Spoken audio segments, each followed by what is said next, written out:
All right, so welcome everybody to the Tim Black Show. This is Friday. You know what it is. I'm your host of the Tim Black Show. We take callers on Fridays and Tuesdays. This Tuesdays was Mrs. Black's birthday, so I had to spend time with Mrs. Black. Well, I didn't have to. I wanted to spend time with Mrs. Black. Give it up for Mrs. Black and her birthday. Thank her parents.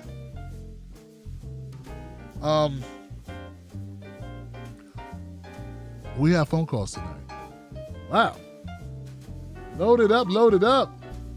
I see YouTube is playing the same old games, Johnson. Anybody here? What up, Tim Black's Woodpack? I see y'all in green, holding it down. What's up, David? What's up, Sheldon? What's up, Lady Jackie? Sally Thompson. Good to have you, Shogun. What is going on? All my Tim Black Woodpack supporters, my Patreons in the house. You keep the lights on, like I said. You keep me going. Thank you so much. My supporters who call up. Thank you, D. What up, Day One? Tyler Hackner. I see you in there, young man. What's going on, young man? Life in the blood of a new generation up in here. What is going on? What's up, B? Tony and Brian. What's going on, guys? Happy Friday to you. Nelson. Yeah. Ebony, how you doing, Ebony? What's up, Ian? And the QX. I don't know if me and this hoodie gonna make it. I'm rocking this hoodie because it's cut the check. That's about, boom. Oh. Hey guys, the bracelets are here. The cut the check bracelets are in the house. I'm already hot. I gotta take the sweater off. All right. We're back in the house, okay. All right. Much better. Hopefully there's no green in this shirt. All right, so thank you. Stop. All right, so we're back in the house. You open up phone lines, we're gonna open them up. We got a couple of stories we wanna get to cover some stuff. Thank you for sharing the show. Thank you, Sally, for watching Pause. I appreciate you. We cover a lot of stuff on Pause. And we got it going on, man. And I want to give a shout out to Tom for helping me get some promotional stuff. And a shout out to Joy Bunton. Joy, thank you for turning me on, hooking me up with Tom. He's helping me out with some ideas. And hopefully we'll be able to promote that podcast. For right now, if you want the podcast and you're like, where I get the podcast, go to timblackpause.com. And that'll take you to Spotify, where I have the podcast. We should be on iTunes by now, but I'm not sure. And we're trying to put it other places. So we want it everywhere you can get a podcast. You'll be able to get the Tim Black Pause podcast. Guys, I don't believe in parties. I don't believe in parties. I don't believe in parties, okay? Now, I'll go to a birthday party, New Year's Eve party, Christmas party, masquerade party. I go to those type of parties. Halloween party, costume party. Never been to a costume party. But political parties make me sick. They really make me sick, Johnson. In fact, I hate politics. I really do. The only reason why I even cover politics, because black people really need it. We really need politics to work for us. See, if you good, guys, if your money's right, and you got all your money in a row, you know what I'm saying, you good? Who cares about politics? You know, if your money's good and you're not worried about things financially, it's like, nah. Then you can shrug it off. But when you hurting, when the money ain't right, when they putting shit in your water, when you don't have sewage pipes at work, when the roads lead to industrial parks in your backyard, creating environmental hazards for your children, Lead in your water, lead in your paint, lead in the walls, lead in your ass from police. When all these things are happening, or you don't have the luxury to be like, I don't care about politics. I'm just gonna live my life and love everybody. That doesn't sound smart. Being able to just live your life and be a nice person, that's some luxury shit you don't have. Now, man, I think people be ignoring politics because it's annoying, because it's dirty, it's slimy, it's double talking, it's, I get why, but it doesn't mean you, it's like knowing your ass need not eat that extra set of ribs. You know you don't need to eat those ribs. You know you should eat that whole bag of potato chips. You know, lay off the soft drinks. You know these things. Quit smoking cigarettes. You know it. You know it. But I'm stressed out. I gotta release. I got a taste for a little McRib sandwich. It's gonna kill you. So, like, that's how I look at politics. Too much ribs. But you know what I'm saying? You know you should pay attention to politics, but you don't want. But you don't want to. Just like you don't want to give up them ribs. Like you don't want to give up the cigarettes. Like you don't want to give up the soft drinks. You don't want to give up. You don't want to get up and go for a walk right now.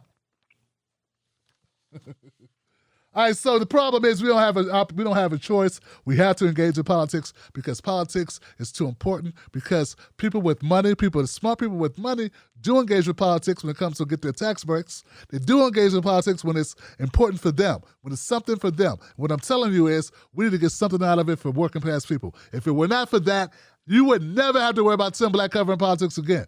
Because I would walk away from it in a heartbeat. I would. But as long as people are not getting something for their vote, as long as black people are not getting something for their vote, as long as there are poor people in America getting screwed over by the 1%, okay, as long as we're not getting our shit right, as long as people are conflating race, they're putting race at the bottom of the totem pole because that's the crowd they want to attract, they're not accounting for race when it comes to situations that happen in life, what's going on in America. We show them data, we show them actual people, the suffering, what's going on, and they go, it's all about money. Well, it is about money, but it's also about race. And we can't have these conversations. And I have to I gotta pull your teeth out your ass. I gotta fight you. These people, I gotta fight them every step of the way because they don't want to admit reality. But I gotta fight, man. I gotta stay in the game on politics because it matters, man. Johnsons, it matters. So we have to fight the good fights. We have to care about these things, and I don't want to. I don't want to care about these things. I'm like you. I want to eat a sundae, watch the new Soprano movie. You know, that's what I want to do. I watched a little bit of it. Ooh. Wasn't that good so far? You know, look, I know we want to pretend, like we want to make, how can I say this, guys? I want black people to be in movies and shows. But The Sopranos was pretty racist. Now they're trying to make it be more diverse Sopranos.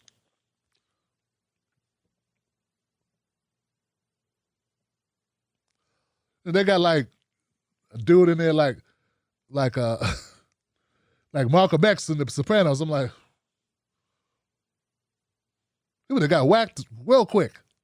I'm just saying, I know I'm switching. It was a hard pivot. What's going on, man? They got Coco Diaz, Tony in there. And his name Joey Diaz in there from Joe Rogan's friend. He's in there playing himself. Cuban guy playing the tank.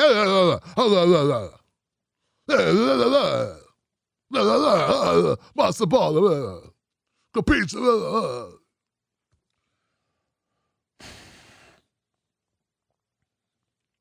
What I'm saying, guys, is I'd rather do something else besides focus on politics, but politically, we're behind the 8 ball.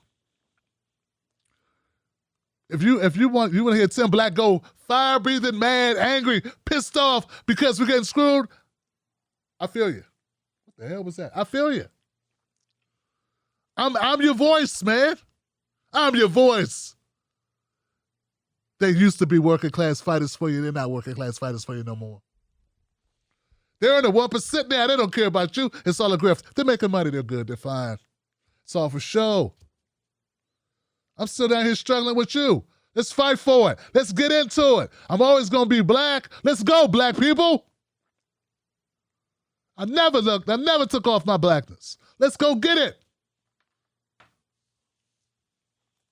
I was thinking the other day how pissed off, and it was sad, man. It was sad. Sad. All the friends I've lost over the years because I do this work. They don't relate to me. They don't understand what I'm doing. They think I'm crazy. But there's something about speaking for the people that, it's got me, man. It's got me. I love it, man. It's a powerful thing. I feel like I'm doing something that's going to matter one day. It wouldn't matter if I was fixing your damn computer. So we got to fight for it, man. And I know it's tough. And I know y'all be like, got other things to do. So you can binge watch a new show. Crush a bottle of wine with the missus. Go make more kids. I understand. Or not. Whatever. Like, whatever, man. I understand the plight. I understand, but I'm just telling you, we have to stay engaged because it's life and death. Life or death is that serious. You don't get to choose. You don't get to choose to opt out. You can't opt out. You cannot opt out. You here. You're aware. You know what's going on. You can't turn back now. I know it's frustrating. I know you get pissed off. Want to take a break? Take a break. Get a breather. Get some air. Exercise your legs. Go for a walk. Come back, though. Come back. Come back. Yay. Come back, Smokey. Come back. You ain't gonna get me shot up. But I gotta go out there and get that money. You know what I'm talking about, Craig? But come back, though, because we need you in this fight.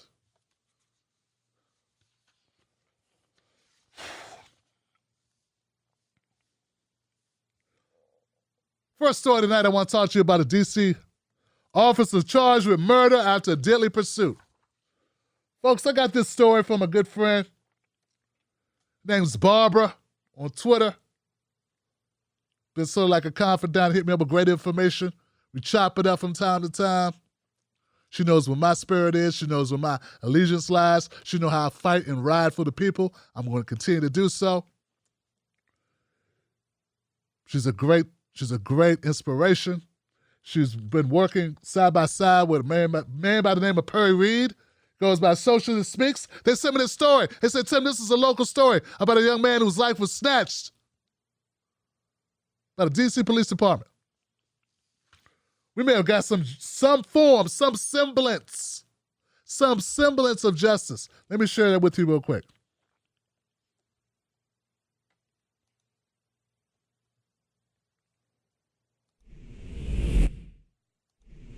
Here we go. His name is Koran Hilton.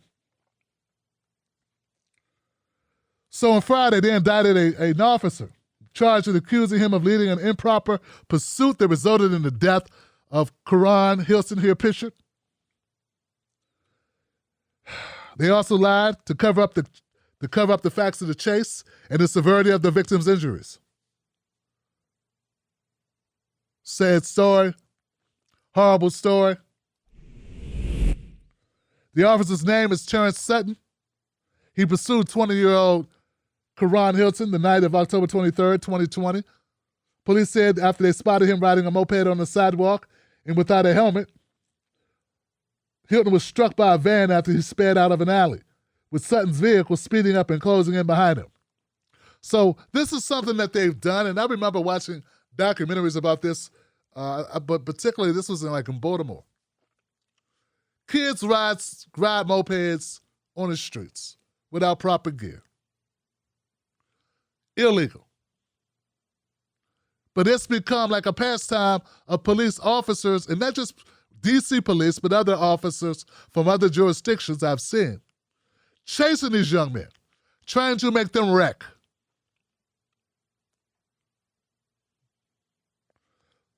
This particular situation, young man fled from the officer who was trying to make him wreck, and he wrecked. He was hit by a van and killed. Sutton, 37, a 12-year veteran of the force, was working on a crime suppression detail. And his supervisor, Lieutenant Andrew Zabavosky, 53, was also charged with conspiracy and obstruction of justice. They both surrendered to authorities on Friday morning. Now, this is a week ago. I'm sorry. This was last Friday. Not today, a week ago. So there was a national movement, as we all know, for police reform in the area, or in the country, that is.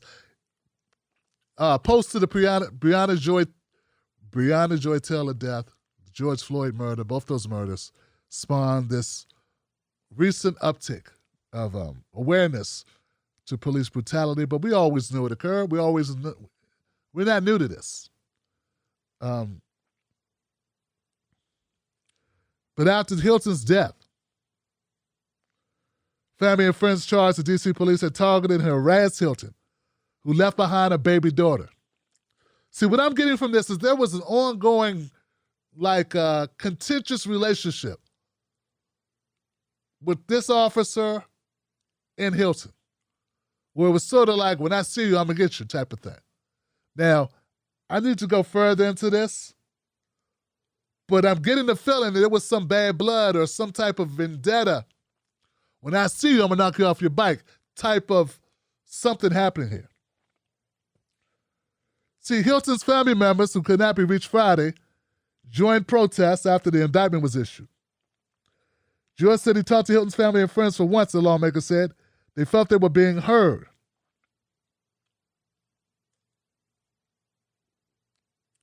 There were clashes between the protesters and the police. People feel very strongly that what happened to Koran was murder, definitely intentional, that the officer ran this young man into oncoming traffic. The crash, which followed months of demonstrations across the country over social justice, sparked a fierce debate in Brightwood Park and across the district about police tactics, some viewed as overly aggressive towards black residents, as others called for more enforcement to combat crime in the streets.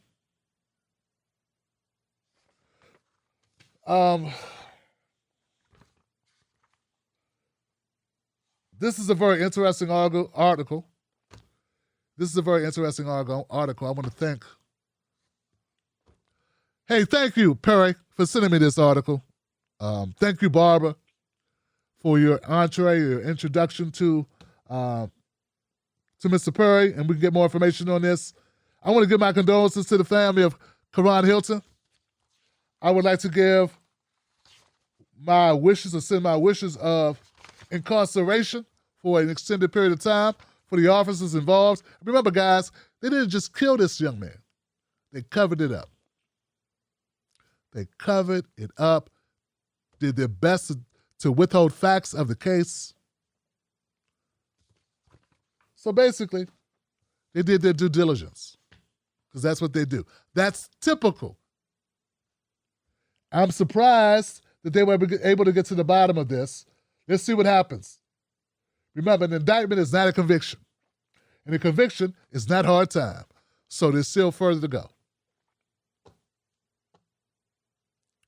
Next story, guys. Get to those phone lines.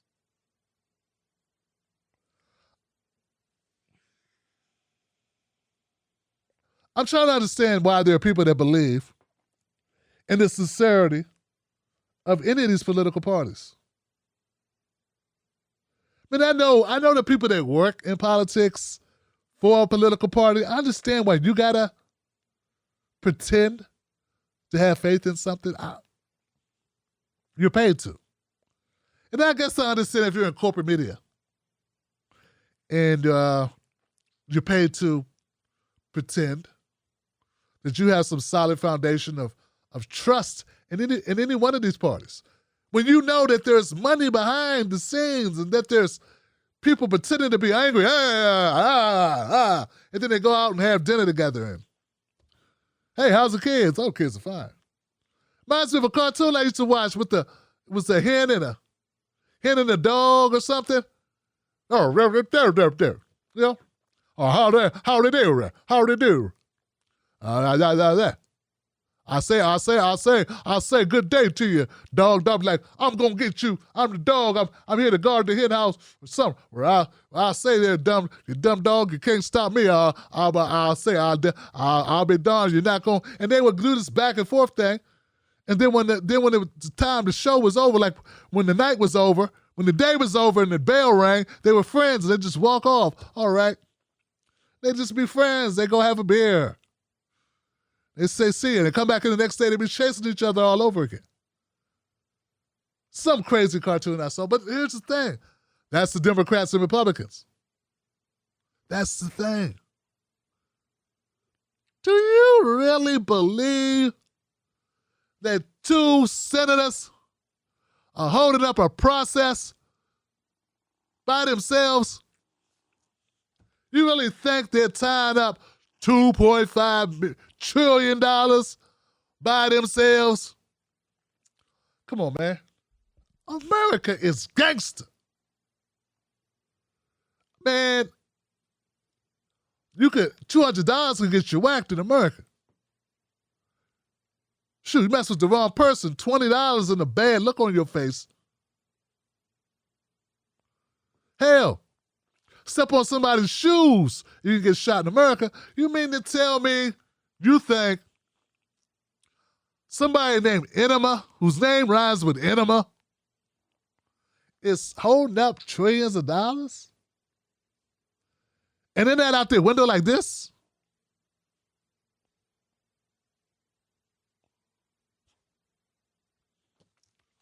You ain't think this guy in West Virginia, this scumbag with all the dirty money just everywhere, and there's this house full of dirty money.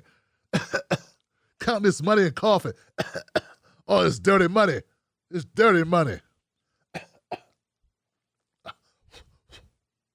Open the window. I'm counting this dirty money I make. It's blood money. Give me a cloth so I can sop up some of this blood off this money. That's Joe Manchin. That guy, Barney Rubble-looking mofo, is clouding, is monkeying up the sauce of trillions of dollars, and I'm supposed to believe that that's real? You believe that? Show of, hey, if you believe this, could you put one in the comment? I want to see this. Do you believe, one, if you believe that Manchin and Sinema are stopping the Democrats? One, if you believe that. How about zero if you don't? Can I get that? Can I get that now? Come on, man. I want to know what people are thinking. I want to know who's crazy and who's not. I just want to get the, I want to check the temperature of the room. I mean, I love you, but come on now. Zero says you don't believe it. You don't believe, like, who's that bold? Zero if you don't believe, one if you do believe it. God, I'm trying to tell you, I believe a lot of stuff. I believe I can, oh, I can't sing that. I believe you're going to jail. I believe you're going to stay in jail. Look, all seriousness, guys, let me stop. All serious. No jokes, Johnson. I don't believe that the Democratic Party or the Republican Party can be trusted. That does not mean that every Republican and every Democrat is a horrible human being, just most of them. That does not mean that there is nothing in politics for us to care about. We have to care about politics. We need it to work for us, okay? We have to. We don't have a choice. It's the system that exists. Go live off the grid, ignore it, but it's impacting your life whether you want to know it or not. Sort of like cholesterol. Then one day you're going, oh shit, maybe I should have cared about this. But I'm sorry, guys, I'm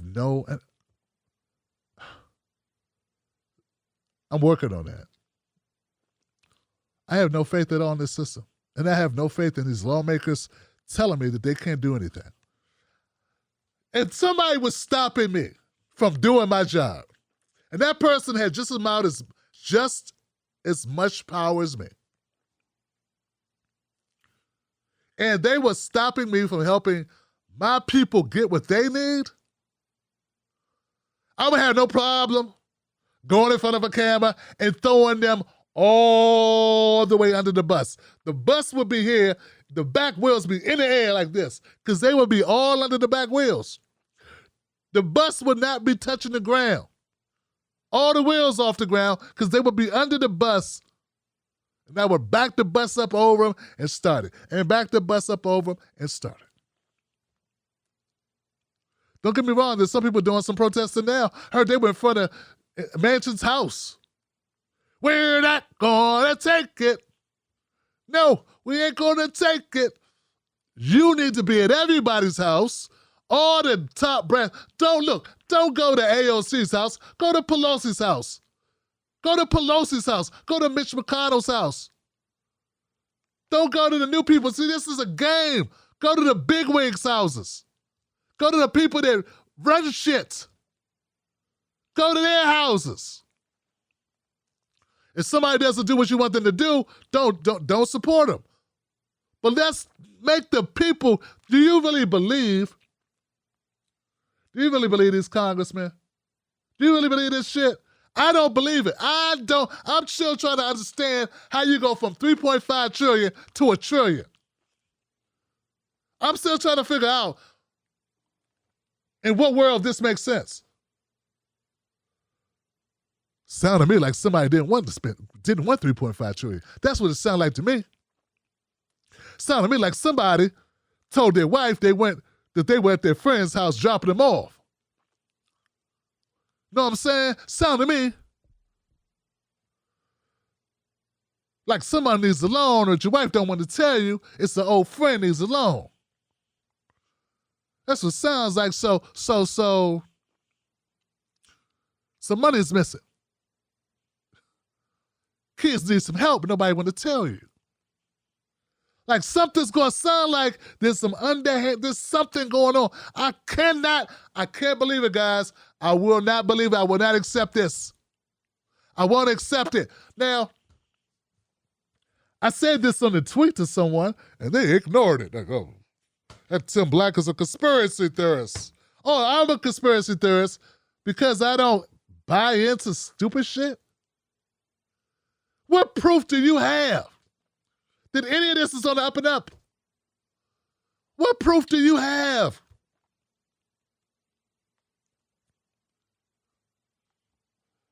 Come on, man.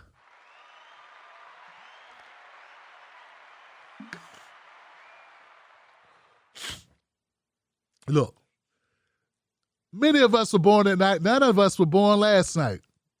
Wake up.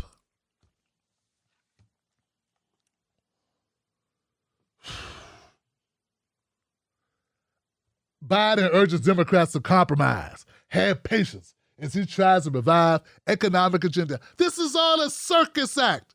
Come on, man. Now Biden's going to go in and pretend to talk to people. Listen, come on, man.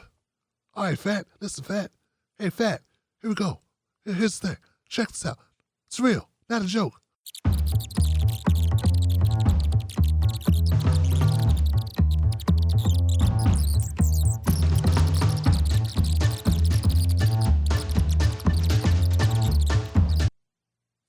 on now. Come on. I'm supposed to believe that guy? I'm supposed to trust him? Oh, 3 Strikes Joe. Jim Crow Joe. I'm supposed to trust him, huh? Huh?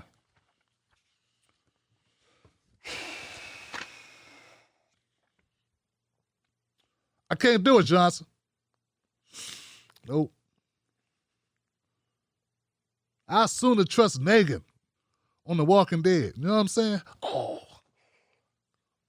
little lady. Okay. Yeah. Whew. Almost thought for a second you got me. I don't believe it. You know who I trust more, though? Well, no. You know who I trust less? And I know is it possible? Zombies? RT America? No. I trust Kamala Harris less than I trust Joe Biden. Yeah, I trust her less. Have you seen this? How do you dig?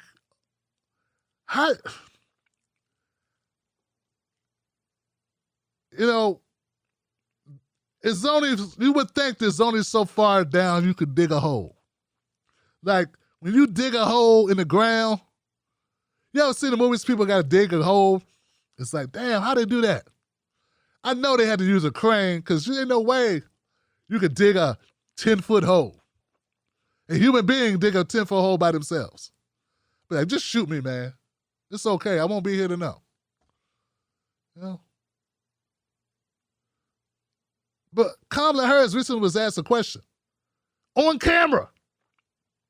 She's asked a question on camera, and she just kept digging like an old white lady at the light.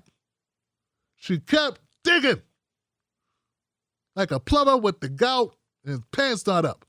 She kept digging the hole. Folks, you're not going to believe this. I mean, this is, mwah.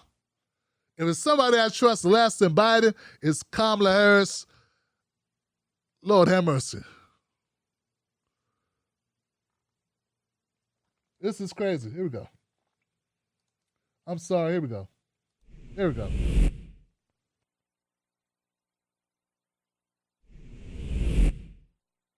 And I'm not an American, but I do know that America. My name is Jude. I'm part Yemeni, part Iranian. I'm not an American, but I do know that America affects my life every day, and it's in the way that a lot of taxpayer money is allocated for funding the military, whether it's in backing Saudi Arabia or in Palestine.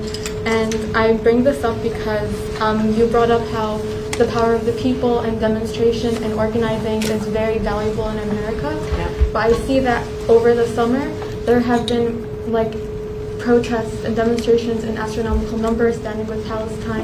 But then just a few days ago, there were funds allocated to continue backing Israel, which hurts my heart because it's an ethnic genocide and the displacement of people, the same that happened in America. And I'm sure you're aware of this. And I bring this up also because of the issue of how Americans are struggling because of lack of health care, public health care, lack of affordable housing, and all this money ends up going to in funding Israel and backing Saudi Arabia and whatnot. And I think that the people have spoken very often in what they do need, and I feel like there's a lack of listening, and I just feel like I need to bring this up because it affects my life and people I really care about's lives, and this is just something I have to bring up.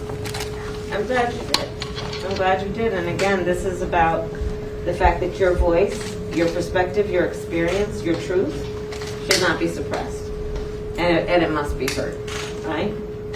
And one of the things that we're fighting for in a democracy, right? A democracy is its strongest when everyone participates. It is its weakest when anyone is left out. And that's not only about being physically present, but that your voice is present. I mean, I'll get back to the point that I was making and hinting at about the whole point about unity, right? Our goal should be unity, but not uniformity, right?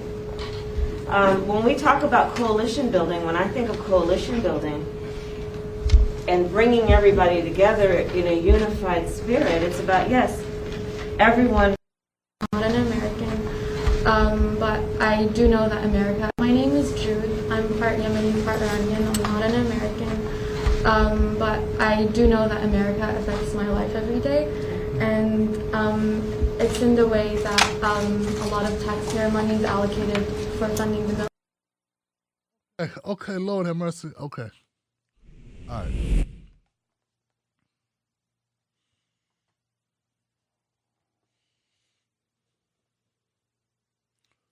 Hello. Hello, darkness, my good friend. I'm here to talk to you again. The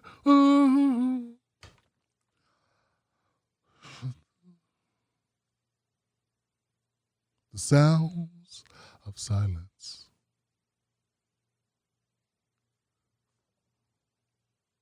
Please stop talking. There was nothing. Nothing. Kamala Harris said nothing. There were words coming out of her mouth, but they meant nothing. She might as well have said, "Ooh, yeah! Ooh, yeah! Ah! Ooh,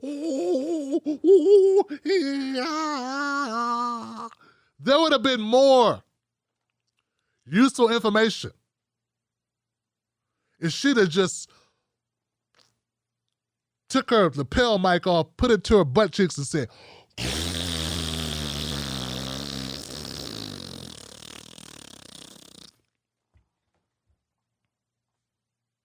at least then we'd have been like, interesting. Curry?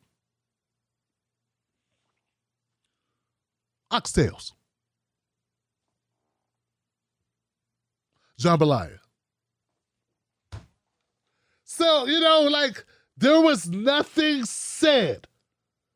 Nothing said. Nothing at all useful. Nothing. I'm going to get a search party out immediately. Let's get a search party out here immediately. We need to go find meaning in what Kamala just said. Let's see what we can do. Come on, damn it. Get your ass in gear. Need you to get a search party out there and look around and find a meaning to what the vice president just said to the world. Come on. Don't come back. If you're going to come back with answers to what the hell she meant, don't come back. I mean it, damn it. No more carrying your ass. We need you to find results. Damn it. When I say jump, I need you to move. Give me results.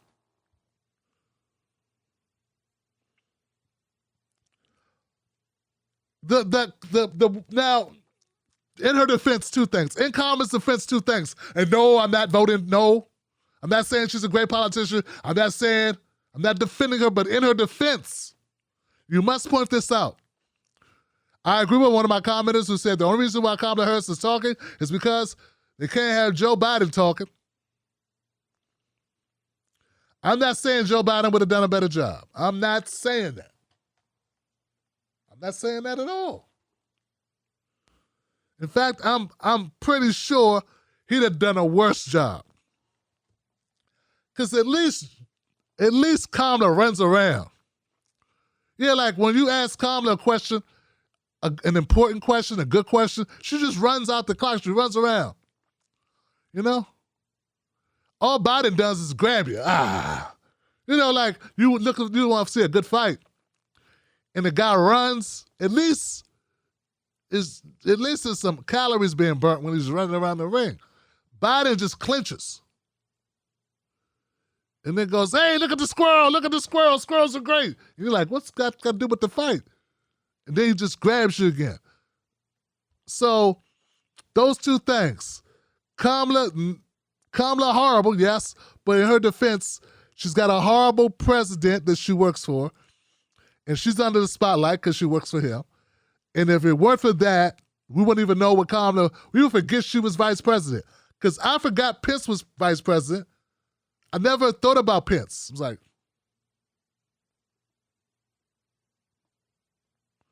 who?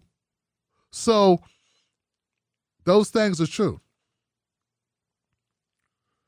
But Kamala's answers are so horrible.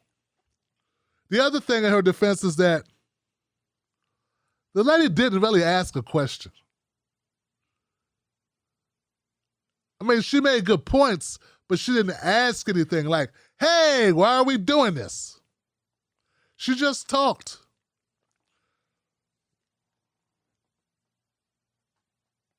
And that's why I rewinded it at the end, because I'm like, did this lady ask anything? Because after you hear Kamala talk for about 20, 30 seconds, you forget which day of the week it is. You don't know if you got on shoes or not. You know, you try to remember your kids' names. You're like, damn, did I have kids?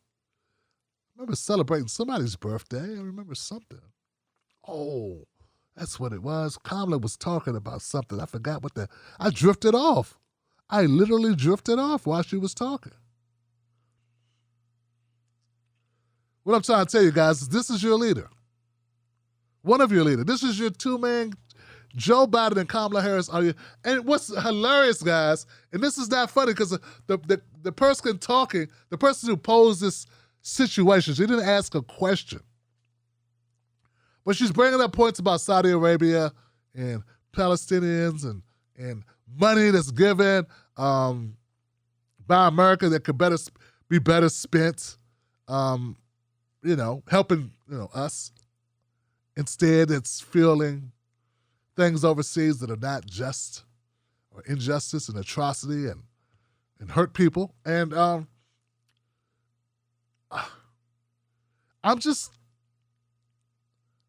it's not just that Kamala is your leader or a part of your leader. That's your team. That's the A team. It's more like the Z team. More like Z Nation. You know? What I find hilarious, guys, is there are people who defend it. Now those people are very strong. Ooh, the force is strong within you. Oh, look, the force is strong within you. You all right with force? The force in you, true. Very true. I have force with you. Good with you. No. Quit, no. Quit, no. No quit. Quit, no. They will not quit. They will not succumb to ethics. I mean, there's a guy that's on Twitter always defending Kamala. I'm like, damn, if you defend this, man, they need to double whatever your stipend is. Real talk, man. If you defend this shit, somehow I'm sure he will. He'll be like, well, Kamala's good. She's smart. Kamala's that. And I ride with the K-Hive because of K-Hive. Oh, shit, I quit. I can't defend this. I mean, I'm a magician, but I'm not that kind of magician. I mean, how do you defend a response to the assertion that America is corrupt as hell, funding horrible atrocities and neglecting its own people? And you go, well, people should have a voice to be able to say what they want to say, and it's important that you're able to say that you just said, that I'm not going to comment at all, but I'm going to just say that this is why we are Americans, because you got to talk, and there's nobody coming to get you out of here, like right now, until the cameras go away, maybe then, but right now, you are safe to say whatever you want to say, and we will surveil you later on all social media, but for right now, you are good to go. It's as if you have freedom of speech, and we have allowed you to say what you want to say. And look, that's the beauty of America, and we need more of that. We need more people being able to speak up, because that's what matters, and not just you being in the room, but you being able to speak in this room. And then afterwards, maybe we'll put you in a small, dark room where nobody's at, where we could do things to you before running your mouth. And it's like,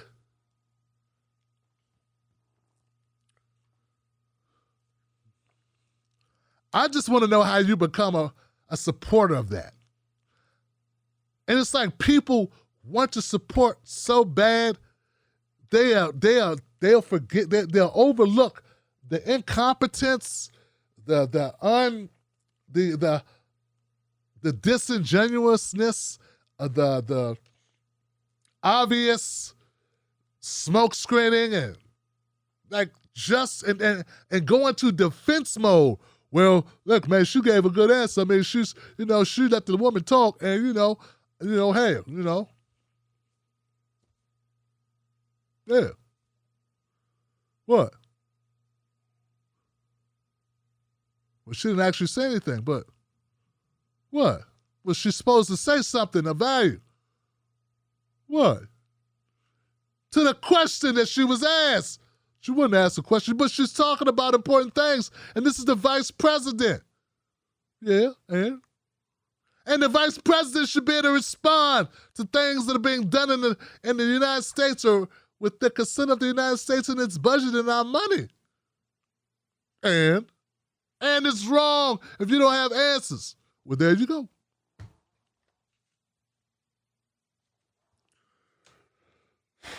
All right. Today on Twitter, Cenk Uygur was trending. This is going to be short. I want to point this out to you guys. Today on Twitter, Cenk Uygur was trending because he made a tweet about fighting Joe Rogan.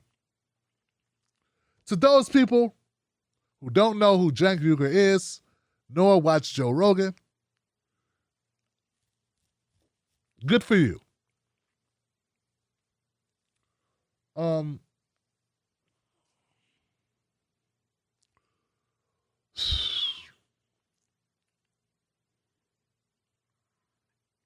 Twitter is garbage.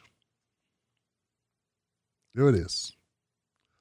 But not only is Twitter garbage,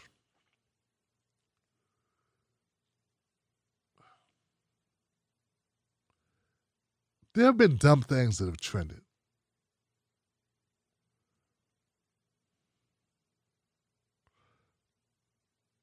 I'm not going to comment on it any further. I just find it disrespectful. We could talk about important things on this show, important subjects, topics. We try to address important shit that impacts us. No legs at all. Legs decapitated. Doesn't go further, doesn't go far. But this guy can threaten someone, and we know he doesn't really mean it. I'm not going down the road of even dignifying it, like elevating it to a real discourse. There is no discourse. It's a joke, but it's just the fact that it trended. I was like, Jesus, they could just say anything. Just say anything, and it trends if they want it to.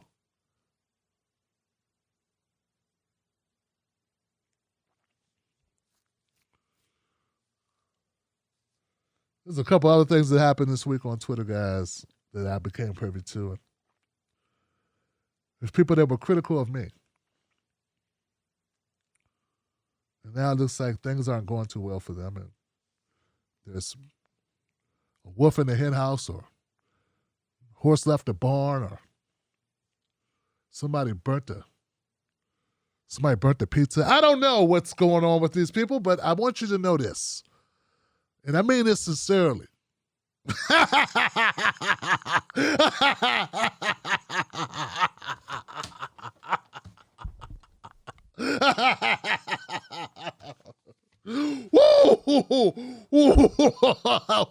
hope things work out. Fucking ass. I mean, I really don't, but good for you. Struggle's good. Struggle's good. Every time somebody, I'm a victim of something. Everyone's a victim of something, motherfucker. I'm a victim of pulling stuff out their asses. I'm a victim of this. What's that got to do with anything? Well, I'm a victim of things too. That didn't stop you from being an asshole to me. Oh, now I'm a victim and this triggers me. Oh, really? Oh, really? That's what we doing? I heard that Ryan Knight put together like these cyborg motherfuckers. Like, we put these cyborgs together and create this black thing. Is that what happened, Ryan? Grab these goofy mugs. Come here, Goofy. You. You're funny. Come here. Throw them together. Make a black thing. Yeah, use this name and go out there. Go out there and get it done. There's some weird white guy push y'all together and made you fucking.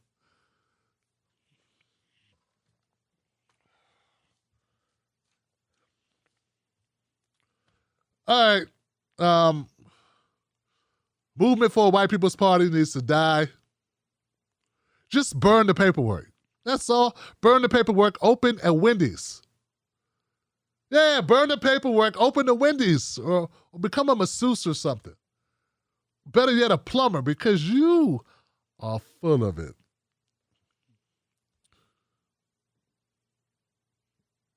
All right, guys, we're going to go to phone calls. I've said more than enough. Johnson. I've had a good time here. But let's let other people talk. Let's let the other people talk. Give it up for the people with the patience of Job. Yep. Mrs. Black's birthday. Yes. Wow, this mic is hot, Johnson.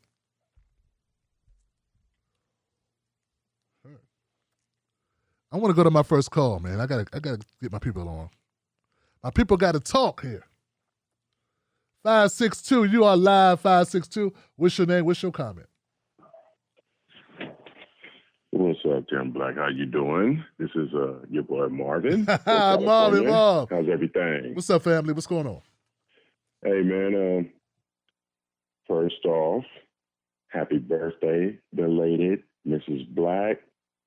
I hope it was all that. I wish you many, many more as well. Tim, you are a funny motherfucker, bro. Your pause earlier was tight, man, but your shit that you just said earlier, man, they got sugar on their lips. Nigga. Oh my God.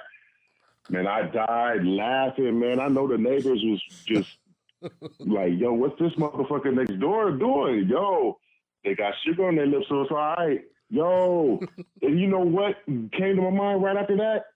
They got the sugar on their lips because here comes the bitter dose. What's up, Mud? Reset race. Yo, they got the bitter dose. They got to have some shit to cancel out that bad taste, bro. They got the sugar on their lips and they addicted to that sweetness. Yo, hey. Hey, man, keep doing what you're doing, Tim Black. Peace, Wolf Pack. Oh, let me close out biting off my man, John C. Peace, John. Hey, yo. We are our own ethnic group. We can't run to the motherland. My ancestors built this bitch. This is my mother's land. You understand? And my grandma's land. And my great-grandma's land. We built this shit. Y'all, peace. Wow, bruh. What? Look, man. Now, I got a bone to pick with the Reset Race crew, right? Okay, so, hey, look. No one sent me a link to the peonage tape. I just happened to go through old videos on the Reset Race, on Reset Race's YouTube channel, right? And I see that they had a mixtape John C. put out. And I'm like, this is 6 days ago. I just saw it tonight, just before I launched the show. I'm like, man, how y'all gonna not tell me about it? How I'm not gonna get an email or DM or something? So anyway, shout out to the Reset Race crew. Shout out to John C. And guys, go to Reset Race on YouTube and volunteer with them if you wanna learn some stuff, a whole lot of stuff, like truly become educated and exposed to information regarding the Black agenda, regarding reparations, regarding history in the United States, regarding movements, regarding so many things that are hidden in our history, and there's a wealth of information out there. So anyway, go do that. Go to find it on YouTube, guys. Y'all gotta let me know, man. Come on now. 313. I'm sorry, 303. 303, you are live. What's your name? What's your comment? Hey, Tim. First, I'm James. You know, you call me IQ. It's just a play on letters that I did. Got you. But in any case, What up? I had something that I wanted to read here that I think a lot of us are unaware of, or either just don't know. But you correct, and it's all about politics. So just bear with me a moment, y'all. You correct about learning politics and how to use our votes. We'll never get anything. As we can see, we've been stuck in the same place since the 60s, since Martin and Malcolm died. All of our so-called leaders led us to where we are now, nowhere, while they made good livings for themselves. And this includes all so-called Black organizations, churches, everything. They didn't move the needle one bit. So all the I've been working since Malcolm Martin bullshit, let the record show we still fighting for the same shit we was then. Where was I at? Okay, now the reason our politicians are corrupt and sell out is because people in their districts are so used to being treated like an employee, they forget their vote makes them a boss. It's no secret that the United States and corporations are structured the same. They both have a president, vice president, and a governing body. The United States governing body is Congress, who is supposed to work for the voters. And the corporation, there's a president, vice president, various officers that make up a board of directors, which is the governing body, who works for the shareholders. And they function the same way. Being a citizen of the United States makes you a shareholder in this country.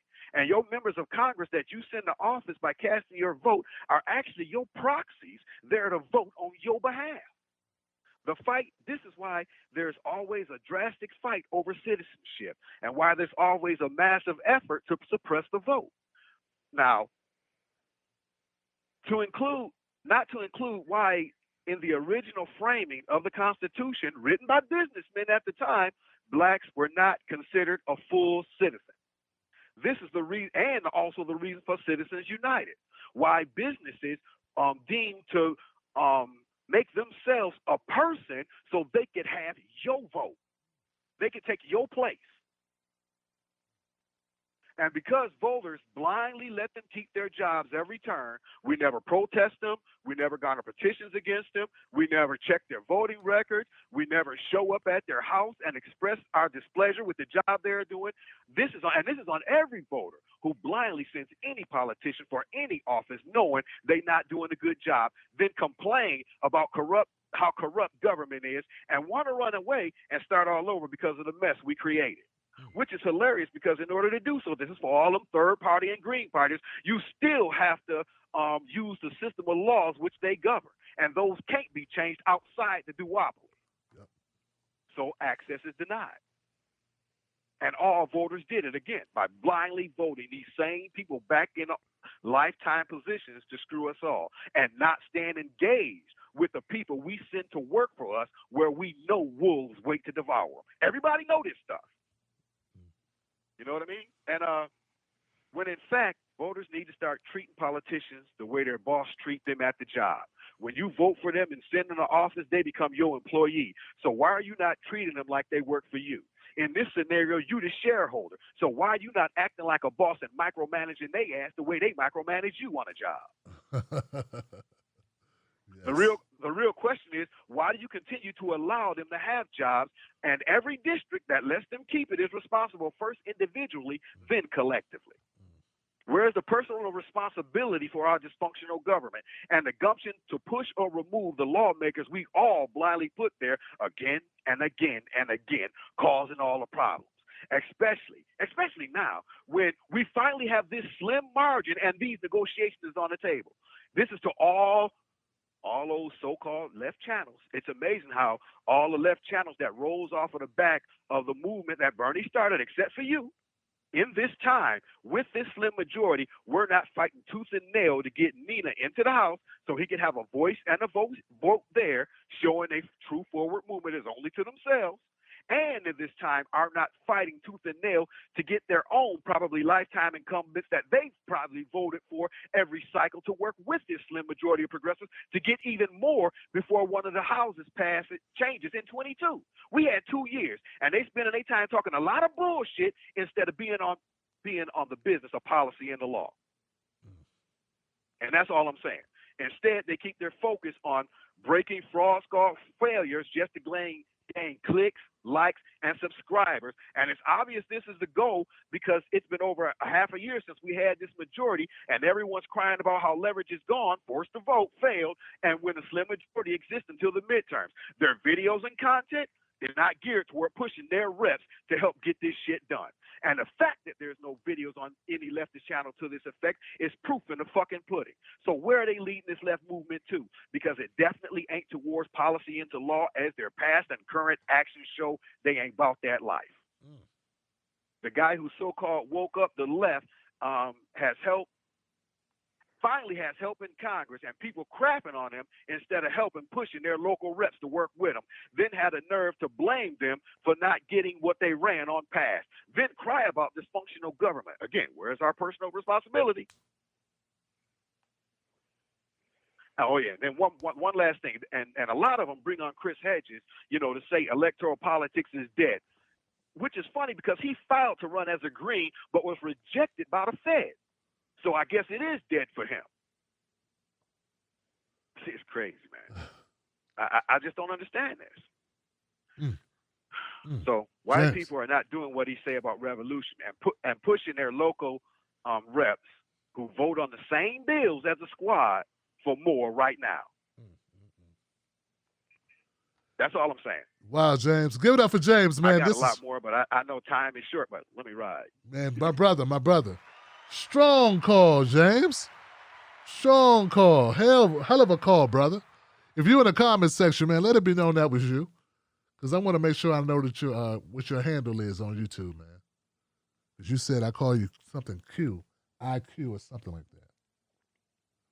Wow, brother. Wow. Give it up for that call one more time, man. Give it up for that call one more time. Damn. I will add just two things I want to add to your I don't know what to call that, to your speech. One of those is correction. We're not where we were in 65. We've gone backwards. So it's even worse, right?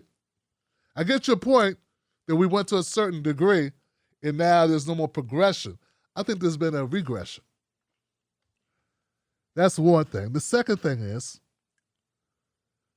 there is a lot of, when you talk about what people cover and the lack of focus, brother, I was just having a conversation the other day with someone who creates content, and they actually have content on Instagram. And they also do political content. And they were saying to me, they said, I've seen it, Tim, where there are people that were getting as many engagements from the public as me. We were both doing the same thing. And once they moved to the right, they started moving to the right and things started taking off for them. There has definitely been this move to the right that has been very, very rewarding, financially rewarding for people that do this. For some reason, the public doesn't realize it. But us in the business know. If you're in the business of content creation, of political content in the United States and possibly globally, but I can only vouch for what I know to be true in the United States. But I'm assuming other places as well. Because there there was a groundswell with Donald Trump's presidency. There was this awakening, further momentum gained by the right and by the conservatives and towards that direction. And then it had nowhere to go. And they like filtered onto the internet, and it became like Trump woke up people on the right with more conservative principles and guidelines. And some of them not even conservative, but their politics is definitely anti-woke, anti-left, anti-reparations, anti-black, more, what about the jobs? What about, it's more populist. That's what it is. That's why you hear people using these terms. Until Trump ran, I ain't never heard these people use these terms. Populist. As if they're not left anymore. I don't know if they ever were. And that's cool. I get that. Like, I'm not trying to get wrapped up on labels, but what I'm telling you is that the issues that they stand on have definitely moved. I did not move to the right. I moved towards black people issues, which is left. That's as left as you can go when you're concerned about the most disenfranchised people in your country. The people that you're concerned about are the people that have been beaten down by U.S. government policies, that have hamstrung them, that are still dealing with discrimination at massive levels of racial inequality, of gross racial wealth gap. We start talking about these types of issues, that's very left, man. It's very hard to go further left than that, okay? But we have been with support of things like No DAPL, support of Palestinians, like, we have been that. We have gone further. But I'm trying to tell people, I see it. And when you say it, they say, he's a hater. He's pocket watching. He's clout chasing. No, motherfucker, it's obvious. Anybody in the business knows it. We all know it. It is what it is. So, James, thank you so much for your informative conversation. Your great call, brother. I'm just tired of people not getting it. It's like pretty obvious. So when they like losing their minds, protecting said people, is very obvious to us who do this work that there has been a change in momentum, and that momentum has moved politically in a certain direction. And there are a number of people who have went that direction along with it. Because it's a business, and they're acting they're seeking a more lucrative ground. They went from doing this to doing something else. They stopped using real milk and they put some water stuff in it. They start watering it down and go in another direction and start, So it is what it is, man. But thank you, James. And it's serious business for those people whose lives are on the line, who for those people, politics matters. And it's like, I'm not saying that what we say on these microphones on independent media changes everything, but damn it, if it doesn't impact the world, why do it? I'm going to go next call. 470. 470, you are live. What's your name? What's your comment? Damon from Atlanta. What's up, D? What's on your mind? What's going on, Tim? Shout out to Mr. and Mrs. Black and the Wolfpack as always. And it's the year 2021. And for anybody that still can't get it through their thick skulls that the Democrats, Republicans are not one and the same, we yet again come across the debt ceiling debate, quote unquote debate. Everybody in the mama knows they're not going to default, but they like to play this little cat and mouse game where it's like, oh my God, they want to spend all this money, and both sides do it. They always do this, but at the 11th hour, they always raise the debt ceiling, but they always act like we're broke, but yet you can pull this money out of your ass and you're just basically writing blank checks for whatever. And here's the thing, when we talk about reparations, they always say we don't have the money. But yet and still, in this bill, they always larded full of stuff that nobody would ever sign off on individually. But when they have such a large bill that's worth trillions of dollars, they sneak stuff in there. And so with that being said, if you wanted to, and the Democrats being the lovers of black folks that they claim they are, they could easily jam something in there, if nothing else. If not, the official bill for reparations is 15 to 20 trillion dollars, depending on who you talk to. But let's say you put a down payment in there. You could do that, but they don't want to. But yet, when they try to claim broke, they literally just signed off on 6.3 billion with a B for Afghan refugees coming over here to America, right? So you cannot say, on the one hand, well, we can't do anything for reparations for black folks, but yet you can give $6.3 billion that you just put out of your ass for the Afghan refugees to come over here. You can't square those two things up. Either you have the money or you don't. If you can't give it to black folks, that's BS, whatever, but you also should not have it for Afghan refugees either. Not to mention, we spent for the past 20 years, $20 trillion in Afghanistan. For what purpose, nobody really knows, other than probably the drug trade that we helped facilitate over there and get some more money for the largest corporations, as always, right? But the moral to the story is they always play broke when it comes to reparations, but they find a way to jam whatever money they want to for whatever special interest or whoever they want to give it to, but then they try to claim broke when it comes to black folks. So black folks, we got to understand, look, nobody's our friends. Democrats, Republicans, none of them are our friends. We only have friends as it relates to what they are willing to do on our behalf. Joe Biden stuck his neck out there for the, stop Asian hate, this, that, and the other thing. He's basically sticking his neck out for Afghan refugee money. But when it comes to reparations, he's like, well, nothing I can do. You know what I mean? So this should show all the bootlicks out there who was stumbling for Biden all this time. He's showing you that you can basically kiss his ass. And so we got to make sure we keep that in mind in 2022 when he's saying, well, black folks, I need your vote. Well, what you going to do for me? If you're not going to do anything for me, then you can kiss my ass. And that's how we have to keep that same energy towards him he's given to us. So I'll give you back your show, Tim Black. Love what you do. Shout out to the Wolfpack. Damon, thank you, brother, for the phone call, man. I appreciate you. Give it up for my caller, y'all. That's what's up. I appreciate that. And we can't fall for the nonsense, Johnson, where we listen to these people that are defending Joe Biden. Look, man, if at the end of the day, it is not going to be anything in his presidency that helps us, what good is it? They're going to pull out some boogeyman once again to try to scare us. Oh, if you got to go with Biden, because if you don't go with Biden, you're going to end up with this horrible white person that doesn't like black people. Guess what, guys? We already got a horrible white person that doesn't like black people. We've had him a couple times. First, we've had him several times. His name was Reagan, then his name was Bush, then his name was Clinton, his name was Bush, then his name was Obama, then his name was Trump, now his name is Biden. We keep getting that guy.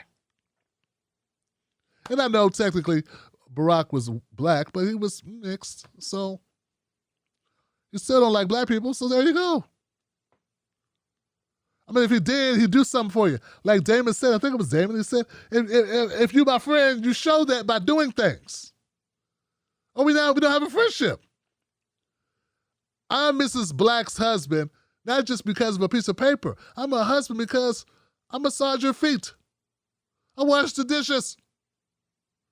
I help with the bills and the kids and the things and all the things. I do all the things.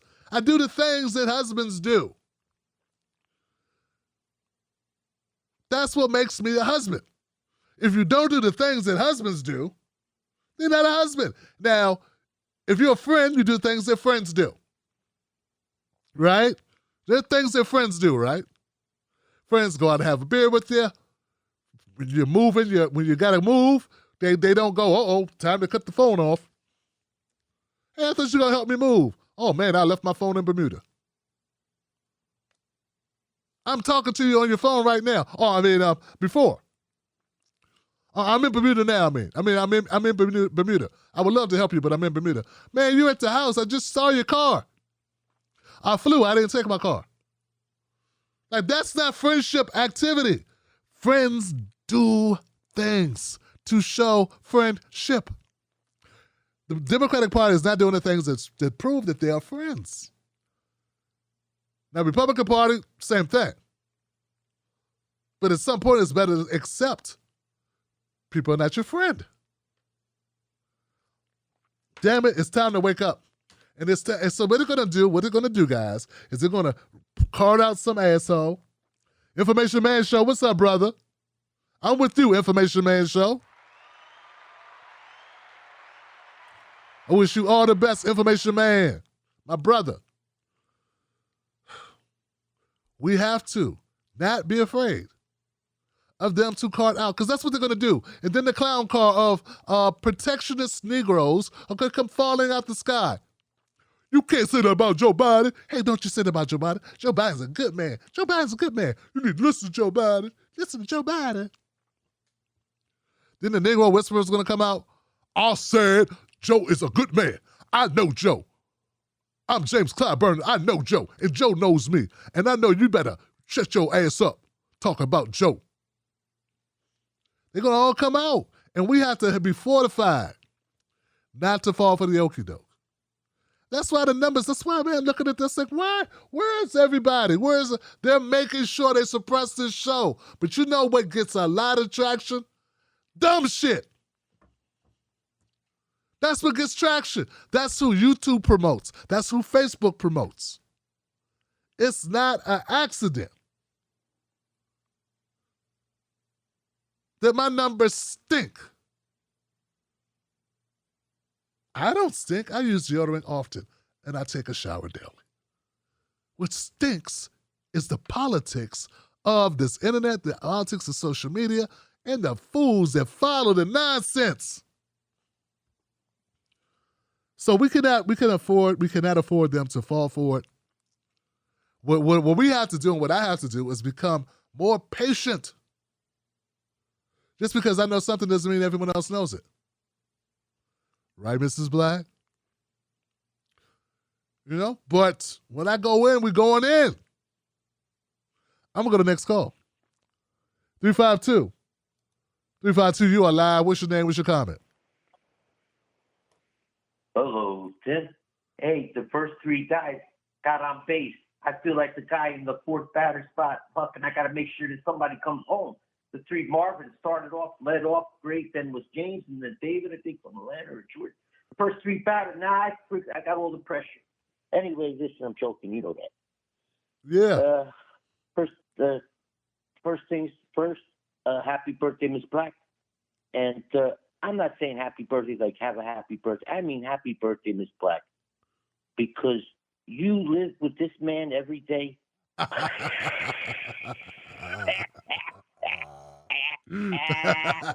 Are you kidding me? I can't send you enough roses and candy for baking shit.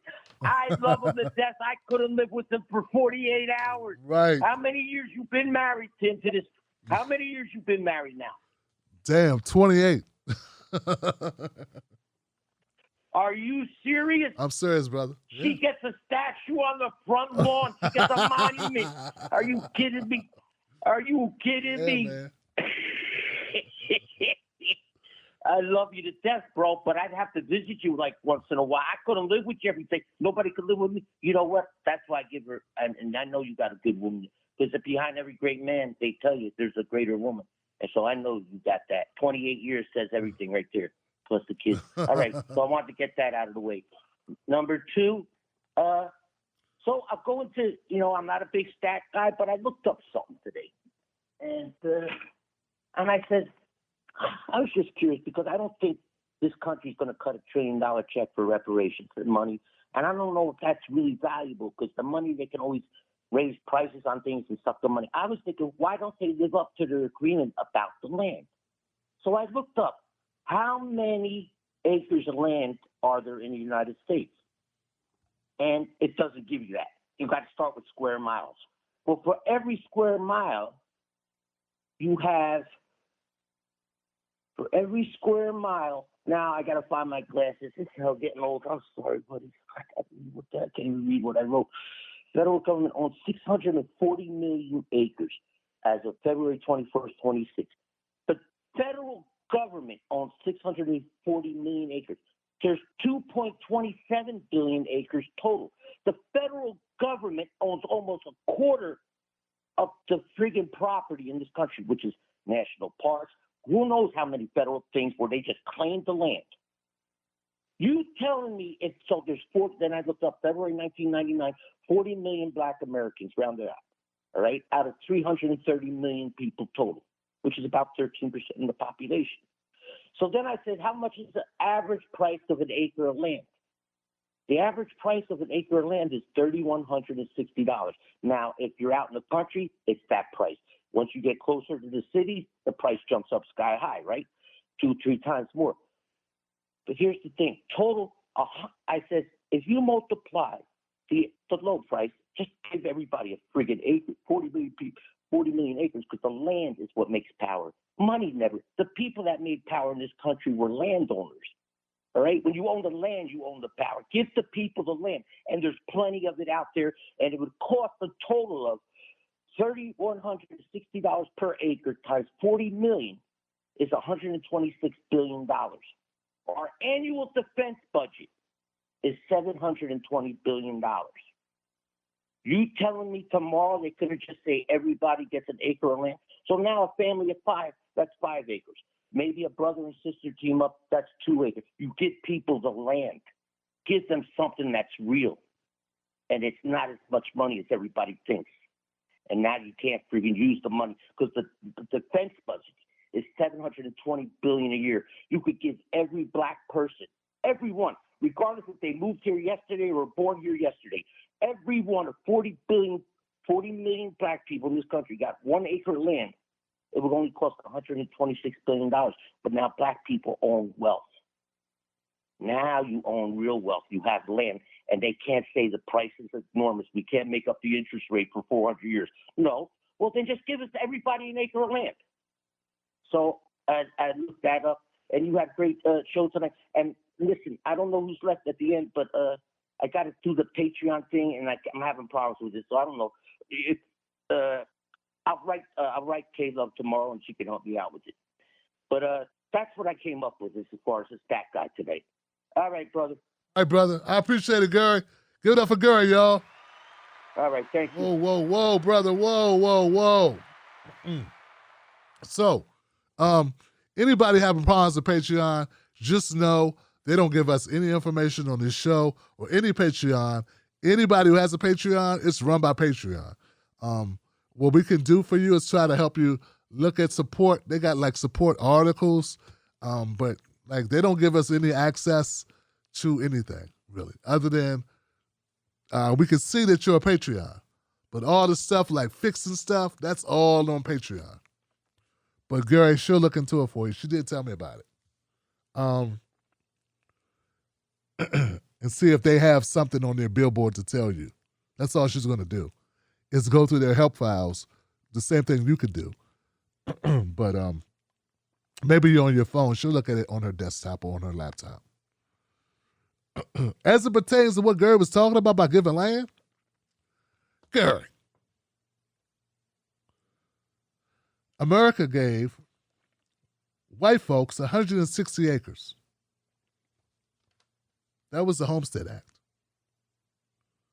They gave 1.5 white families 160 acres each. The original deal was 40 acres and a mule. And your solution is to not just give people that were the descendants of slaves in this country land, but everybody 1 acre. Now, Gary, you my boy. You my boy, Blue. But,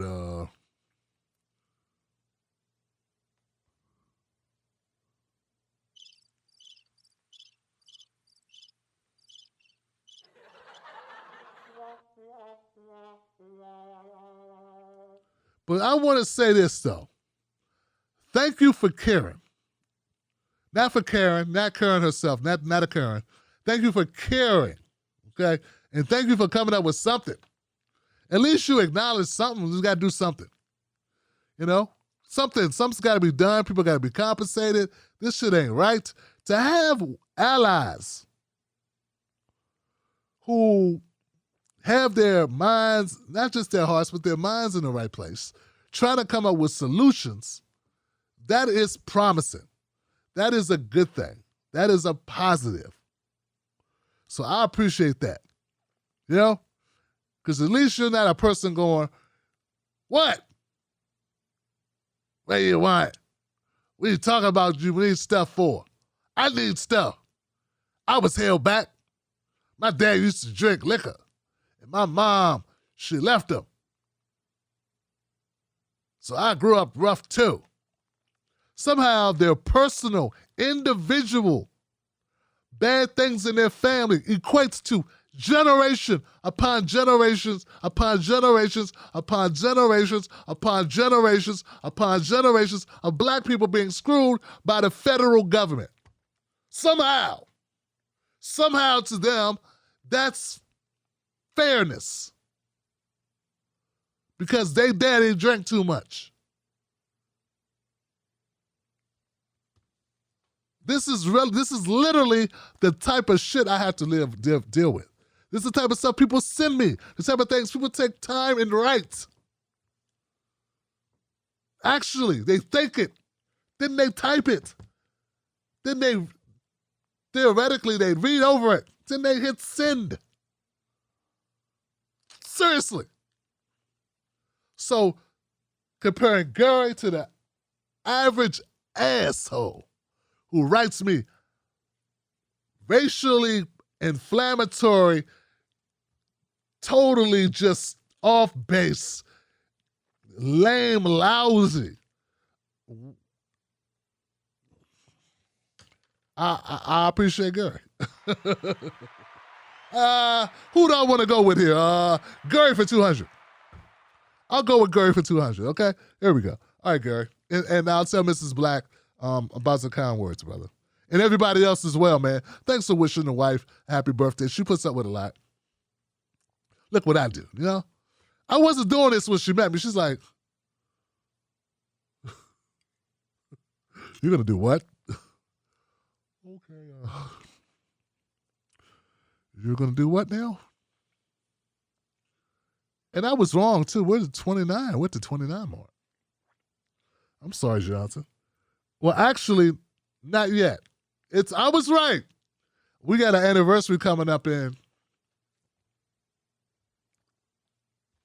later this month. Oh, I'm still good. It's not yet. Like 28. Oh, 20. That's how it is, man. We've been together since high school. All right, let me go next call, man. Thank you for your patience. 808 in the house. 808, you are live. What's your name? What's your comment? What's going on, Tim Black? It's William from Hawaii. William, what's up, brother? So first, I agree with you, man. Gary cracking a book is a good thing.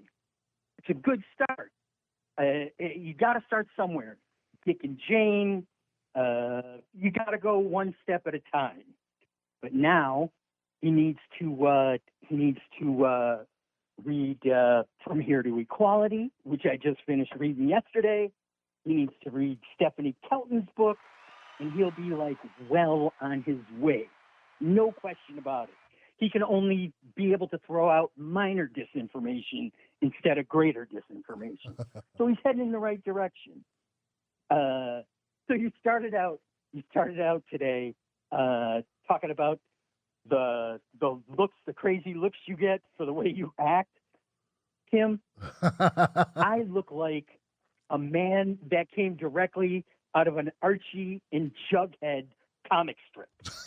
When I was on the mainland, my mode of transportation is literally a 1978 Scooby-Doo van. So at least you got like the cool Richard Roundtree, like Jim Brown kind of angriness, like to hold you over. People want to put like rubber on my bed so I don't pee the sheets. So I can't take the complaint. So you know what? I forgot the brother's name that called, and he was talking about the third part, starting a third party, but you're still having to answer to the other two parties. So I'll start this way. So I really had a lot of questions about how financially you would swing the reparations, being that, you know, you still have an aristocracy that basically controls the dollar in the Federal Reserves. And they can control inflation, they can raise inflation depending on their necessities. And they have enough where they can withstand long periods of inflation. They have huge stockpiles. And theirs is not liquid as in, you know, your bank account and my bank account. But I will tell you, they spell it out perfectly, and everybody should read that book, man. It is really a killer book. I learned so much from that book. It was pretty amazing. There was a couple things that worry me, though, and it's just that the big one is, so if you look at every movement that's ever happened within the United States, and if you look at reparations from the past, including the Japanese and including the American Indians, there's basically no legislation or law that does not end up beheld to the aristocracy and their whims. The civil rights movement and all that legislation, voting rights have all been pulled back. Laws about organizing and unions have all been pulled back. Everything is good as done for the day that ink is put to paper. So that kind of worries me. And brother was talking about you're always beheld to these laws that exist in the Constitution and this, that, and the other. And this is the project that I've been working on, deals directly with that concept. And yes, as it exists, that's true.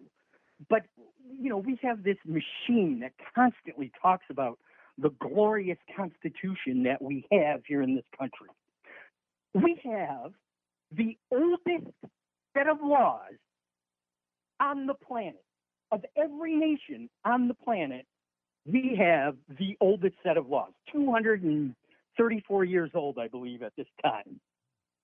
Chile, this year, their citizens took to the street because they deemed their constitution to be inept, that it wasn't forward-thinking, that time had passed and it needed to change.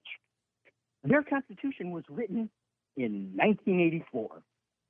Wow. Now, the founding fathers did, in all their shitty ways, did actually leave a blueprint for how you can overcome a tyranny in government. And I wish I could tell you word for word over the phone, but I don't want to give you trouble. But I will tell you, I know all what you have to do is look at the preamble to the Declaration of Independence, and it is all drawn out, and it gives you directions into the Federalist Papers of how you overcome tyranny of government. And I'm telling you, Tim, I earlier this year, back right before the presidential election, like 2 weeks before, I posted on Facebook and on Twitter the preamble to the Declaration of Independence, and got suspended from both accounts as hate speech. So I wouldn't even try. Thank you, brother. To even mention the contents of this. But anybody who's listening, look up the preamble to the Declaration of Independence, and there is a clear path when you have a tyrannical government. And as far as I can see, I don't know what else you can do. I mean, it's going to take 10 or 15 years to get enough members of Congress to take things over enough to make a difference. A third party is such a long shot. In the Democrats and the Republicans control the laws within the election.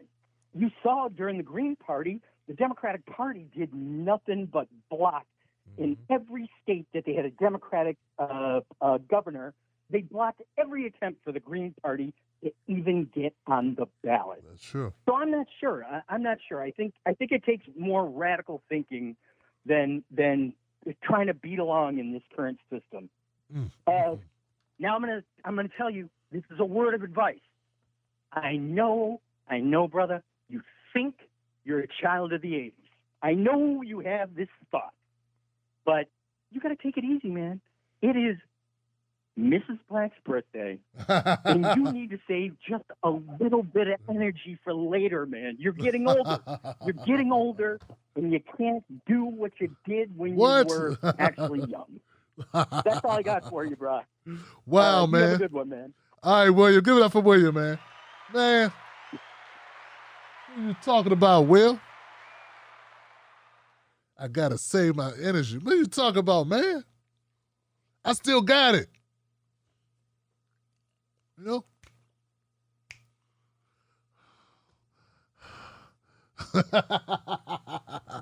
Nah, man, we good, man. We good over here.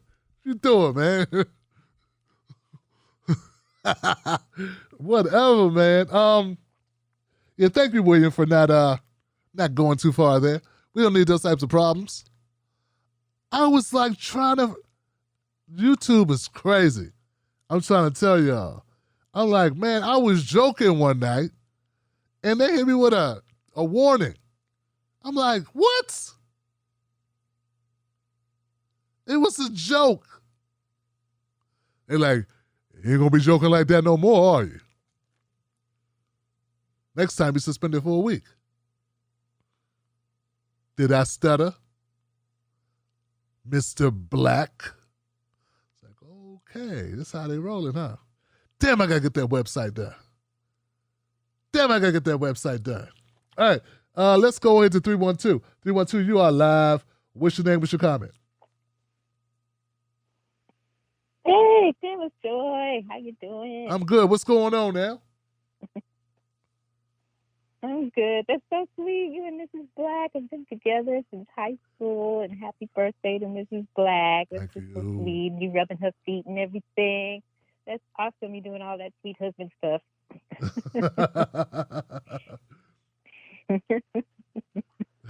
That's so sweet. But I was calling because I saw you did a quick video on that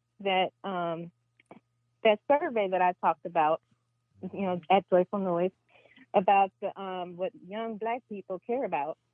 That it was the first thing is like racism, and the second thing was pandemic, and then after that was police brutality. And that, what's the name of it? Something about them can't help but lose, or like to lose, or happy losing.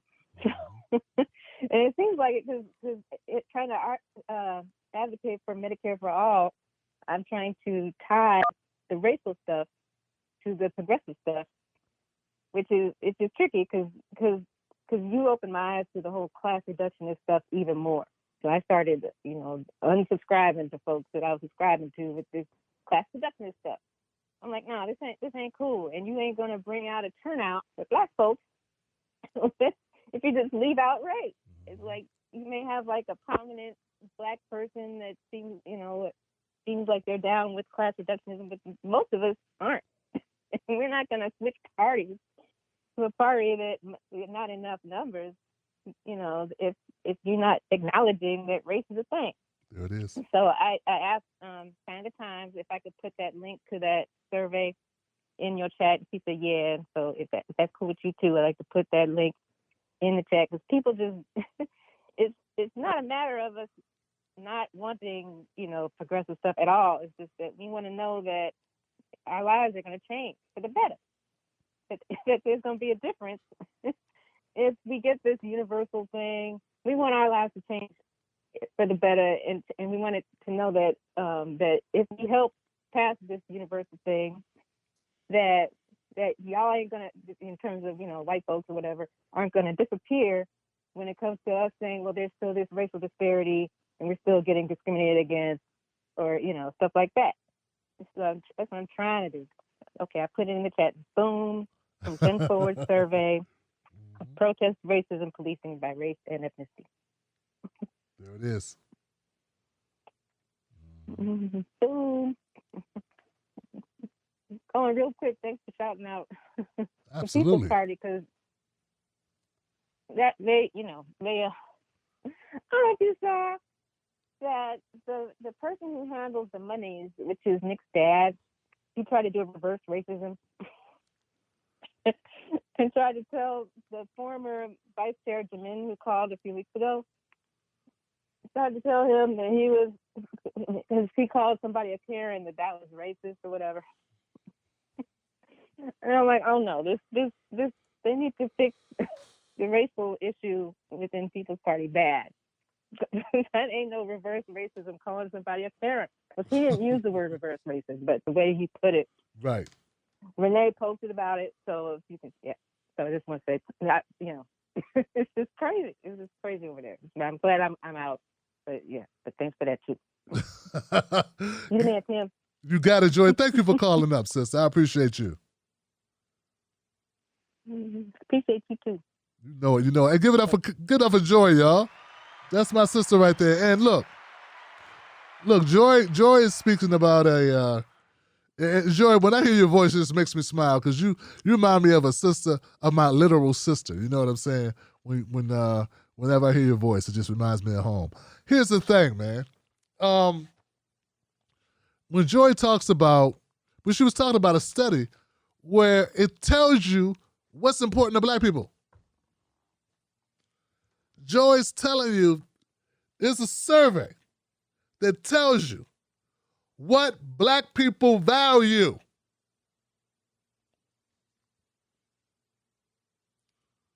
What they want. It's that simple. 90 seconds. What's going on? Everything okay? I don't know what that was. It's like, it's saying, Information Man, Joy, Damien, James, Gary, William. My first caller whose name I don't have written down, I'm sorry.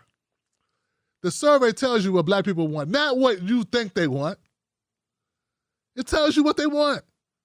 It says black people 60 want... 60 seconds. Something's talking. Oh, I think it's a phone line about to go out. People sit around, they think, okay, what do black people want? I know what they want.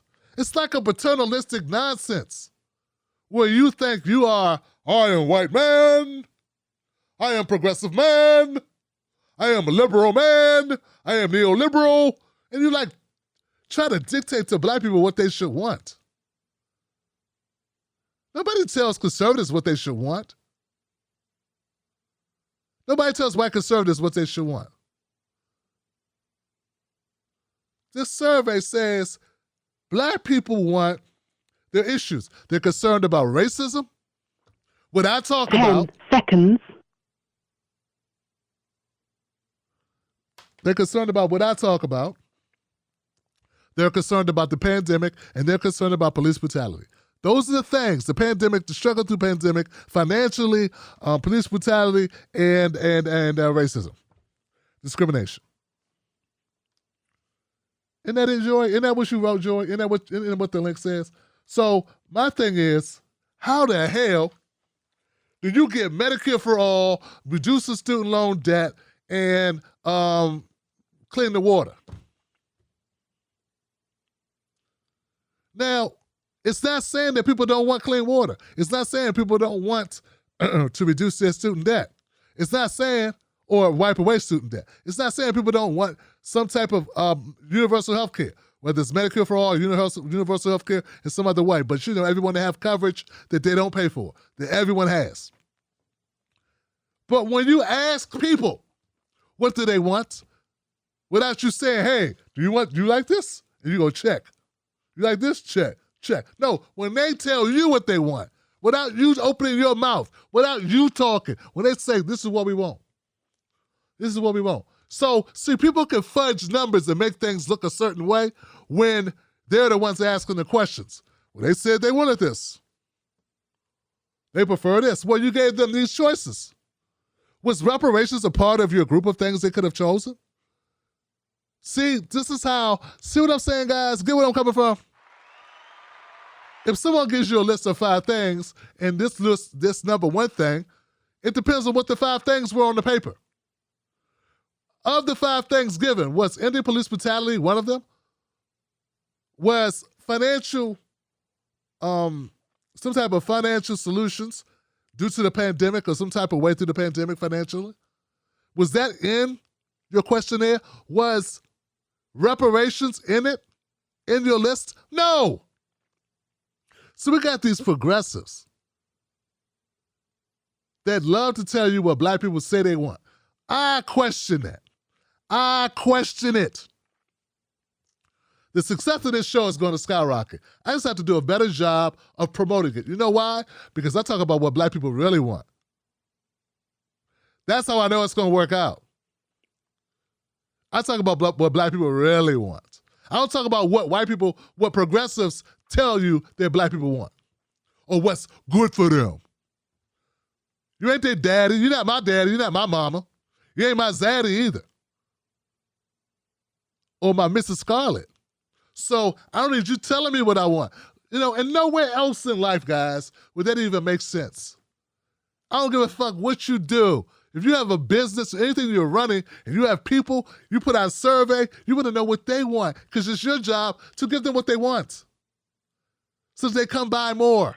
So they purchase your products so you stay in business. That's the whole purpose. But only in politics with unscrupulous, unethical, misleading, and in some cases, straight up racist, bigoted, corrupt, that's also part of this, where people be like, we don't care what they want. Let's tell them what we can give them.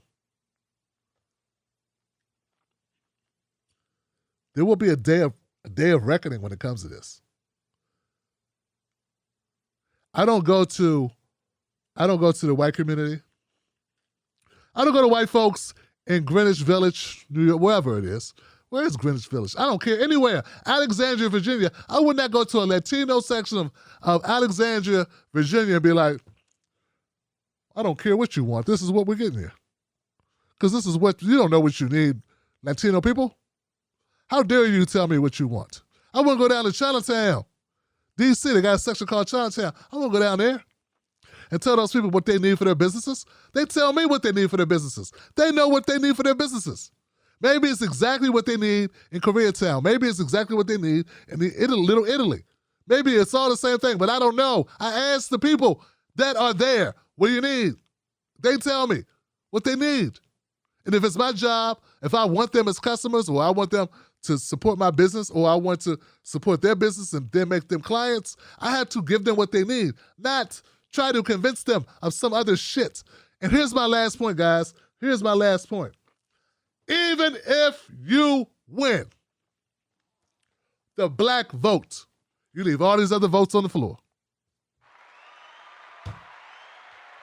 You leave a lot of other votes on the table because if you got it's not about you getting 90% of the black vote. If only 2% of black people came out, you dumb asshole, you could have got 10%. If only 30% of black people voted and you got 90% of the vote, that's great. But you know what would have been better? Getting 50% of getting 50% of black people to vote. Getting 60% of black people to vote. You can't get numbers like that. See, this is why people like me gonna have to be stopped. And this is something I'm concerned about for my wife and my kids. Because I'm talking regular sense. I talk sense that regular people can understand. No, it doesn't have a Harvard degree attached to it. No, it's not word salady. No, I don't want to influence Boogaloo Boys and neo-Nazis to come away from being Boogaloo Boys and neo-Nazis. I want to talk to regular black people. Working class white people, working class black people. That's what I'm going to talk to. There you go. People where it's bread and butter issues. And just talk bread and butter with them. And not tell them what they should want, but ask what they want. And find solutions to their problems. That's what you're supposed to do. So we ain't going to play this game much longer. It's a wrap. A lot has happened. And folks are waking up. So Democrats may continue to get a lot of votes from those people that vote. But they're going to leave a lot of votes on the table because you're not focusing on issues that get black people excited to come out and vote. There it is. Another constituency that definitely needs politics to work for them, that's a travesty. And if I thought that Republicans would listen, if I thought the Republicans would institute these policies, I'd work with them. I have no problems working with whoever will get it done. Look, man, if my check engine light on, and you can turn that off for me and fix my issue and cut that off, I don't much care what name tag you got on. Jiffy Lube, All Tuning Lube. I don't care. Walmart. Dealer. I don't care. I mean, price is an issue, but you get what I'm saying? So that's not the issue. They tried to make it the issue, like, black people keep voting for Democrats. You ain't offering them nothing. Shut your ass up, Candace Slowens. Not offering black people a damn thing. We got this enterprise zone. You know what you need to make an enterprise zone work for you? A business. Dumb motherfucker. Regular people ain't walking around benefit from no damn enterprise zone. Killer Mike's doing well with the enterprise zone. You know what Killer Mike has? Mr. Michael Render has? A business. A business.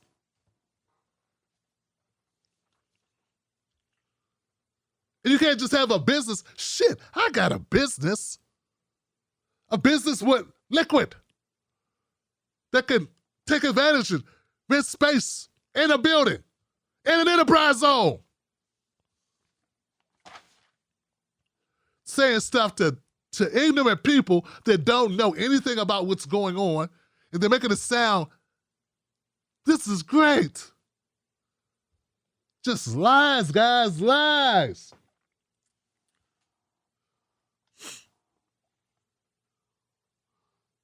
$60 acres and a tractor or a Tesla. Yeah, guys. So we're the day of reckoning, man. This happened. It's gonna go down. I'm a working class fighter for the working class. That's what I am. That's who I never claimed to be anything more than that. That's all. That's what I claim. I mean, this little area. I'm good there. That's what I want to do. And other candidates, I don't got time. Look, don't send me information about candidates unless you vet them out. Because I ain't doing the whole thing where people just run to my channel trying to raise money. No. Vet them out. Vet them out, Johnson. Man, I'm trying to tell you, man, they think we stupid. We ain't stupid. No, we far from stupid. We have common sense. And we're going to exercise our common sense and exercise our rights to ignore the hell out of you unless you got something for us. This is a transaction. This ain't about you, my friends. This is called show business, not show friends. All right? So that's what time it is, Johnson. I love you guys. It looks like it's a light night tonight. That's okay. Every night can't be a winner. I don't think people like the title, like, ugh, infrastructure. Ugh. I shouldn't have put infrastructure. People like, infrastructure. I drew a blank on titling. Titling means a lot. Titling is everything. People come past the video in their feed, they see title like, infrastructure. Ugh, ugh, ugh, ugh. People read the title like, oh, God, this guy talking about infrastructure. Ugh. Thought he was talking about black. Ugh, I'm so sick. Oh, God, I can't believe it. Can't believe he's talking about infrastructure. No one wants to read that shit. No one's interested at all. I'm surprised nobody, I'm surprised anybody showed up. Give it up for everybody who showed up tonight, yo.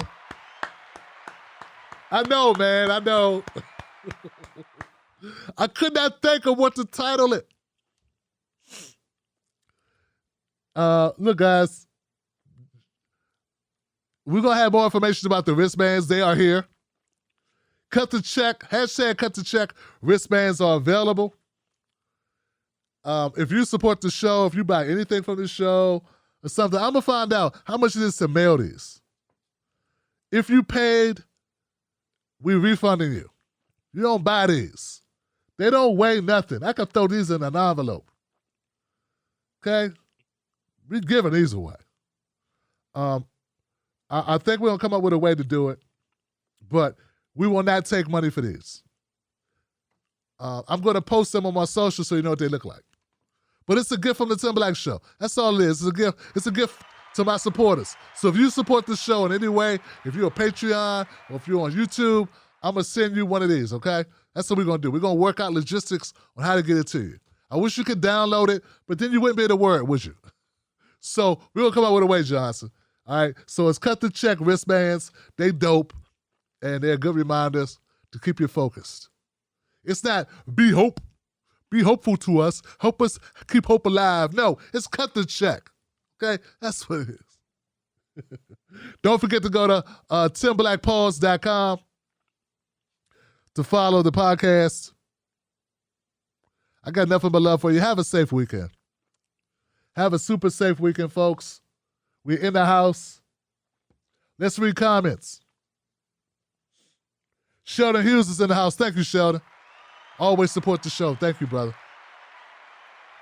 Can't do it without you, brother. Thank you. Belky Hernandez always supports the show. Thank you, Belky. Belky says, this is for today's pause, which once again was very educational. See what I'm saying, Belky? Belky. See, I know that stuff, but I have to remember other people need to know it. Sam from the Reset Race podcast reminded me that people need to know this stuff. MG reminded me. Mud reminded me. Joe reminds me. Mud reminds me. These people, John C. reminds me. They remind me that people don't know this stuff. And I'm so used to getting trolled, I got to remember that there are people that don't know, so we have to inform people. That's what we got to do. So thank you. She also said, I feel like I attended class. Here's my tuition payment. Yeah. I just, I appreciate you acknowledging that it was helpful and communicating that to me so I can stay on that same path. Let's keep the information going, you know what I mean? Our Bramble Bush. Okay. Information Man joined the show. I thought Information Man was already a member. Maybe he was. Oh, he was a member. He said, you're the best, brother. Keep telling the truth. I'm with you. Thank you, fam. Thank you, man. I support you as well, brother. Look, David Melford's in the house. David said, reparations, $17 trillion. I like Governor Newsom for giving the Bruce Beach in California back to the descendants of a black family owned 100 years ago. What? I saw that press conference. Oh, here goes something. Larry Elder wouldn't have done that shit, would he? He'd have gave it back to the slave owners.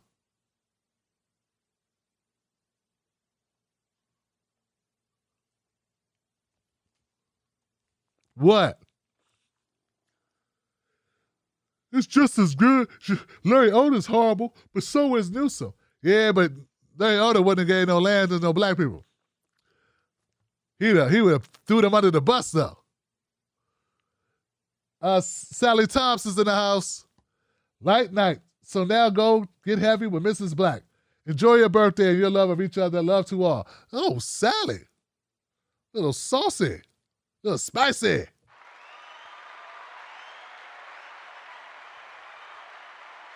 Listen to this. Sally, naughty, Sally. What's wrong with you? What's wrong with you, woman? You and Will, man. What's up with y'all, man? Will said I got saving strength. Now you talk about saving, get heavy with Mrs. What? What's going on here? What in the flagrant virtual seduction is going on here? What in the seducing Sally is going on here? What in the rambunctious William is happening? Tony D says Kamala Harris ain't a chief, but she cooked up a word salad. Oh, she ain't a chef. My bad. Kamala Harris is a chef, but she cooked up a hell of a word salad. Give it up for that.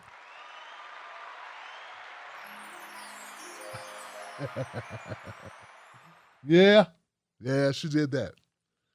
She had croutons, raisins. She had everything in that salad, boy. That salad was, woo, it was like a Caesar salad. That was like a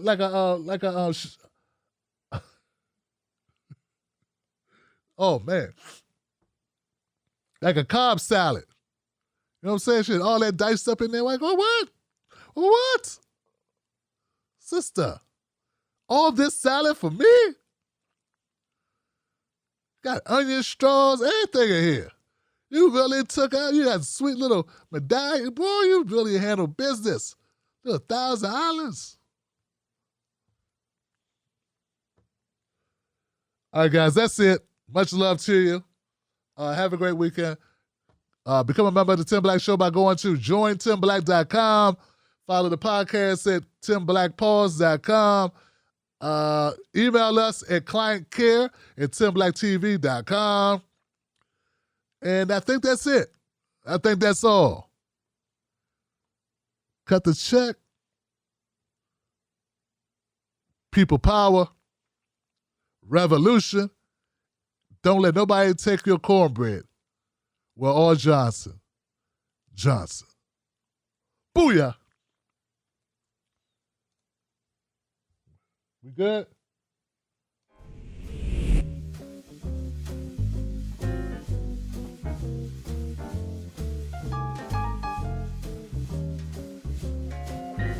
Let me ask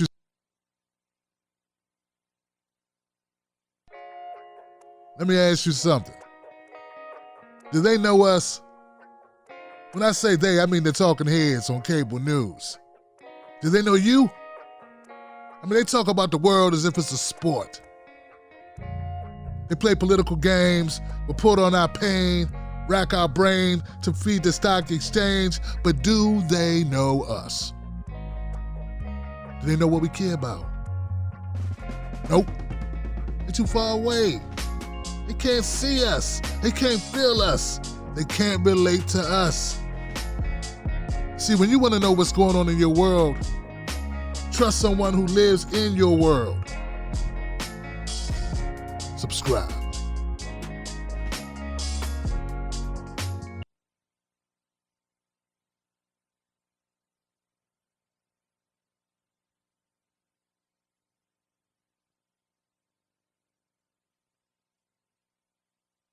Tim Black. Tim Black is the host of The Tim Black Show. Independent news that leaves you informed, inspired, and sometimes entertained, but always in the know. Go to timblacktv.com and sign up today. The Tim Black Show is news for people who can't stand the news. See you there.